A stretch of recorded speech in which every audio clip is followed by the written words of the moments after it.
और हद ये हो गई, जिस अजमेर की दरगाह पे हर साल 10 साल से यही प्रधानमंत्री चादर भेजता है, उस अजमेर की दरगाह पे इन्होंने एप्लीकेशन लगा दी। लश्कर भी तुम्हारा है, सरदार भी तुम्हारा है, तुम झूठ को सच लिख दो, अखबार भी तुम्हारा है। और इस दौर के फरियादी जाएं तो कहां जाएं, सरकार तुम्हारी है, दरबार तुम्हारा है। लेकिन दोस्तों, इस शेर का अगला पहलू यह भी है कि जुल्म का दौर है, बहुत दिन नहीं रहने वाला।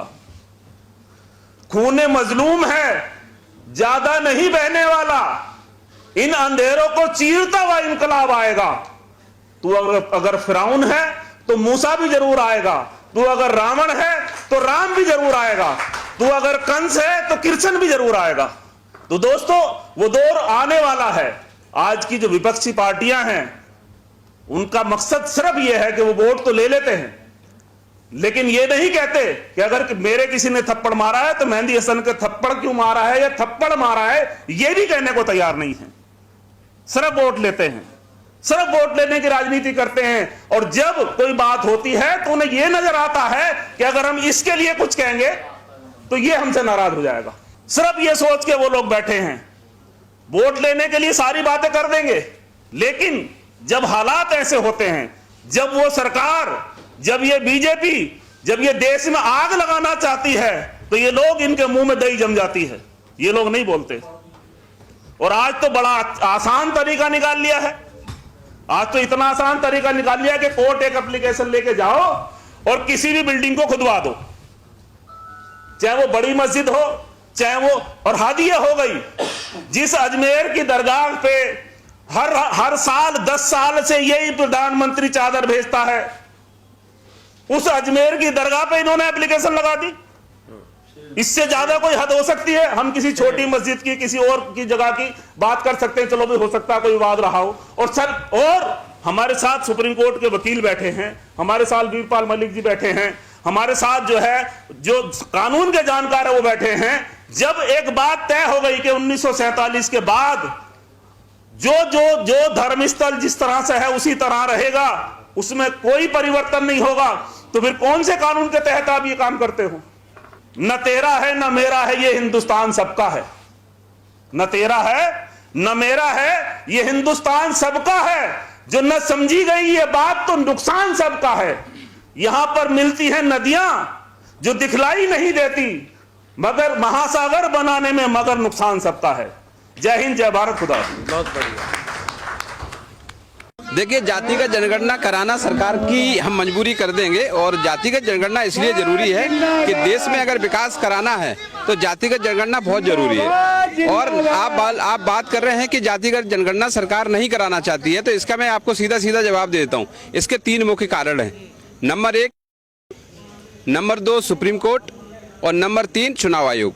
सरकार को ओवर कॉन्फिडेंस है, इन तीनों चीज़ों पे उन्होंने कब्जा कर लिया है। इसलिए जनता का और लोकतंत्र का, आज के समय में लोकतंत्र का कोई भी इसमें विश्वास नहीं बचा है। लोकतंत्र को ये चाहते ही नहीं है कि हम लोकतंत्र को जिंदा रखें। यही कारण है कि वो जनता को किसी भी प्रकार का डर उनके अंदर है नहीं। लेकिन हम इस बात को फिर आश्वस्त कर रहे हैं कि चाहे बलिदान देना पड़े, लेकिन हम जातिगत जनगणना करा के रहेंगे। ओबीसी महासभा का अनेक संगठनों के साथ आज महापंचायत है। महापंचायत में हम सभी लोगों ने आह्वान किया है और हम लोग संकल्प लेंगे कि दिल्ली सहित हम पूरे भारत से हम सदस्य सारे लोग आए हैं, और ओबीसी की जातिगत जनगणना, एससी की जातिगत जनगणना और सामान्य वर्ग की भी जातिगत जनगणना कराने के लिए हमने मांग की है। क्योंकि हम ये चाहते हैं कि जो 3% लोग हैं, जो 5% लोग हैं, जो 7% लोग हैं, उनकी वो हिस्सेदारी के मामले में 80% कब्जा किए हुए हैं। तो मैं ये देखना चाहता हूँ कि ऐसा क्यों है, ऐसा क्यों हो रहा है। ओबीसी के जातिगत जनगणना का मुद्दा इसलिए इम्पोर्टेंट है कि देखो, एक हमारे पास डाटा है। हमने देखा है कि राष्ट्रपति सचिवालय में कुल पद 49 हैं, जिसमें 45 सवर्ण हैं, और SC ST के 4 हैं, ओबीसी का 0 है। इसी प्रकार से ये बहुत बड़ी लिस्ट है। देखिए, आप दिखा दीजिए इसको, पूरे देश को देखना होगा कि ये लिस्ट है। ये लिस्ट मैंने निकलवाई है। इसलिए अगर जाति जनगणना होती है तो उससे जातिवाद बढ़ेगा देश में। जातिवाद अभी नहीं है क्या? जातिवाद अभी नहीं है, अभी जातिवाद बढ़ा नहीं है, कम है। जातिवाद कम मिल रहा है।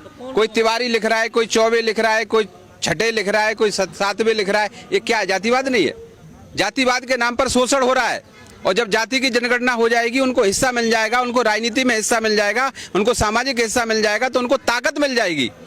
ये जो रिजर्वेशन है ना, ये कोई भीख नहीं है, ये प्रेजेंटेशन है, ये हिस्सेदारी है। और मैं चाहता हूं ओबीसी महासभा के नेतृत्व में कि हिस्सेदारी सबकी होनी चाहिए। इसमें दिक्कत क्या है सरकार को? क्या प्रॉब्लम है सरकार को? क्यों नहीं देना चाहती हिस्सेदारी?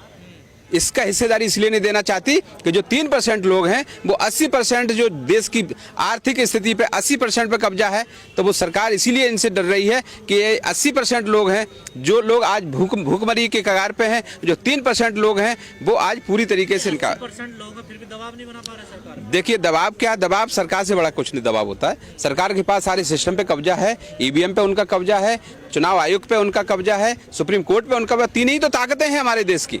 आप जैसे मीडिया साथी हैं, आप देखिए, मैं नहीं लगा रहा हूँ, पूरा देश आरोप लगा रहा है। मैं आरोप नहीं लगा रहा हूँ, पूरा देश आरोप लगा रहा है। जगह जगह आरोप लग रहे हैं, आप देख लीजिए ना, कहाँ आरोप नहीं लगे। बिहार में चुनाव तो नहीं मिले ना, ऐसे कौन कह रहा है सबूत नहीं मिले? अभी महाराष्ट्र में चुनाव हुआ, एक परिवार के वहाँ पे 10 वोट हैं और वही प्रत्याशी है, और उसकी बूथ पे 2 वोट निकल रहे हैं, तो उसके 10 मेंबर के वोट कहाँ चले गए?